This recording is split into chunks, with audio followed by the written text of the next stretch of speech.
In this tutorial, we're going to learn how to use direct object pronouns.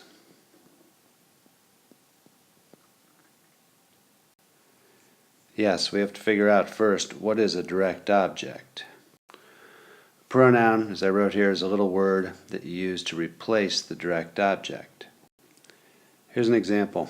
I bought a book. This sentence has a direct object. It's the book. How do you know that's the direct object? Ask yourself, what was bought? If there was something that was bought, then you have a direct object.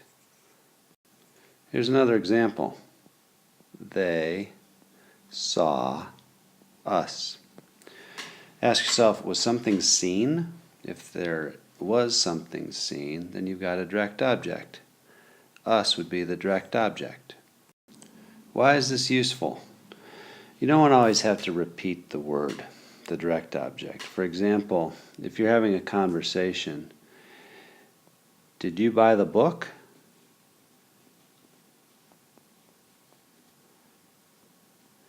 When you answer that question, you could say, yes, I bought the book. You could also say, yep, I bought it. And that it is a direct object pronoun in English. All right, now we have to figure out how to do that in Spanish. Before we give you some examples, let's look at what the direct object pronouns are. Here they are. Me, te, lo, and la, nos, os. Yes, that says os. Los and las. What do they mean? Me would be she saw me, me. Te would be I saw you, you. Lo and la mean it. Lo for masculine words like el libro, and la for feminine words like la pluma. Then you got nos, os, los, and las. Los and las work the same way. Like the books, los libros, that would be los. And las plumas, the pens, that would be las.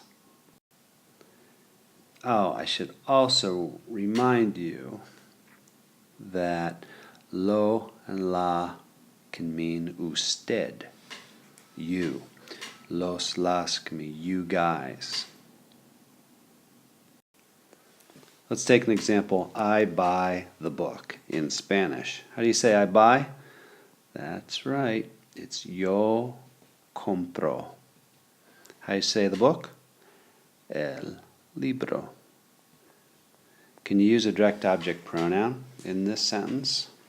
Well, you have to figure out if there's a direct object. Something being bought? Yep, it's el libro. And what of those pronouns would be the pronoun which we could use for el libro? In other words, I buy it, you'd use the word lo. Okay, now we have to figure out how to write that sentence. Here's how you do it. The lo goes right before the conjugated verb. So you'd rewrite it this way. Yo lo compro. Notice that I put the lo after the yo. Let's do another example. I invite you guys. Yo invito a ustedes. Remember that this a here is the a personal. Can I shorten this sentence using a pronoun? Well, do we have a direct object in this sentence? Do you remember how to figure out if you have a direct object? You go to the verb. The verb is to invite.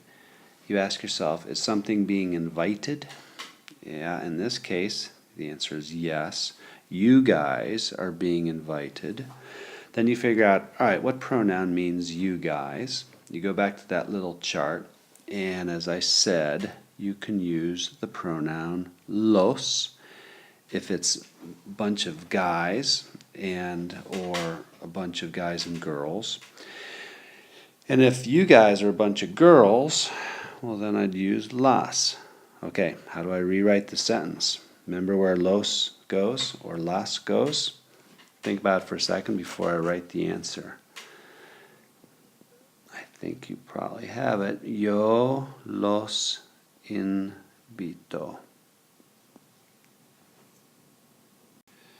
Remember that these are pronouns, so they replace something in a sentence. Let's say you were to see this sentence all by itself on a piece of paper that you picked up on the street. Yo los invito. How would you translate it? Well, you know that it's I am inviting something. But I don't know what I'm inviting. Am I inviting you guys? Am I inviting them? Am I inviting... who knows what it is? You don't really know. You need some context. So I just want to remind you about that. Pronouns go before the conjugated verb. Tú, la compras. You buy it. You can also attach a pronoun to an infinitive. Remember what an infinitive is? Hablar is an infinitive. Comer. Escribir. These are infinitives. That's an AR, ER, and an IR infinitive verbs. That's the letter C. Yes, it's hard to tell.